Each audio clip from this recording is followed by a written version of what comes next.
নমস্কার। Public news next চ্যানেলের পক্ষ থেকে আমাদের প্রত্যেক দর্শককে জানাই ভোগালী বিহু তথা মকর সংক্রান্তির প্রীতি এবং শুভেচ্ছা। আপনারা সবাই আশা করি ভালোভাবে মকর সংক্রান্তি এবং আমাদের ব্রহ্মপুত্র উপত্যকায় যারা দর্শক রয়েছেন সবাই গতকাল উরুকা পালন করেছেন এবং আমাদের বরাক উপত্যকায় যারা আছেন সবাই আমরা মেড়ামেড়ি পালন করে থাকি এবং আজকে মেইন আসল দিন। আজকে ব্রহ্মপুত্র উপত্যকায় তথা আপার আসামে আমাদের পালিত হচ্ছে ভোগালী বিহু এবং আমাদের বরাক উপত্যকাতে যারা বাঙালিভাষী লোক আছে ওনারা আমরা আজকে সংক্রান্তির দিনটা পালন করছি। তো সংক্রান্তি উপলক্ষে কিন্তু আজকে সমস্ত বরাক ভ্যালিতে একটা খুশির হাওয়া বইছে। জায়গায় জায়গায় আমরা দেখতে পাচ্ছি মেলা এবং মহিষ দৌড়, মহিষ লড়াই এগুলোর কিন্তু আয়োজন করা হয়েছে।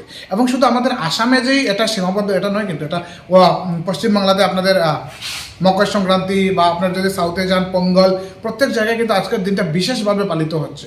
তো এই দিনটাকে কিন্তু কেন্দ্র করে আজকে একটা কি বলবো খুশির হাওয়া বইছে প্রত্যেক জনমনে। আবাল বৃদ্ধ বনিতা সবাই কিন্তু গতকাল রাতে পিঠে পুলি বানিয়ে আজকে কিন্তু প্রত্যেকের ঘরে যাচ্ছেন এবং আলিঙ্গন করে খুশি বাড়ছেন। এবং আজকের দিনটা কিন্তু আলাদাভাবেই পুরো বরাক উপত্যকা তথা আসামে ভোগালী বিহু এবং মকর সংক্রান্তি হিসাবে পালিত হচ্ছে।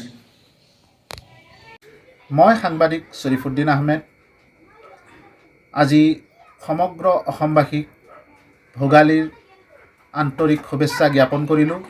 লগতে সমগ্ৰ অসমত থকা প্ৰত্যেকটো জাতি ধৰ্ম বৰ্ণ নিৰ্বিশেষে সকলোৱে যেন ভাতৃত্ববোধৰ যিটো এনাজৰী আছে সেইটো কটকটীয়াকৈ ৰাখিবলৈ চেষ্টা কৰে আৰু এই ভোগালীৰ যি ভোগ আছে প্ৰত্যেকটো অসমবাসীয়ে যেন সুকলমে ভোগৰ পৰৱ ভোগালী উদযাপন কৰে।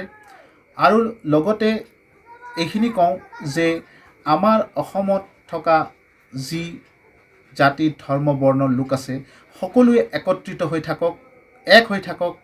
জয় আই অসম।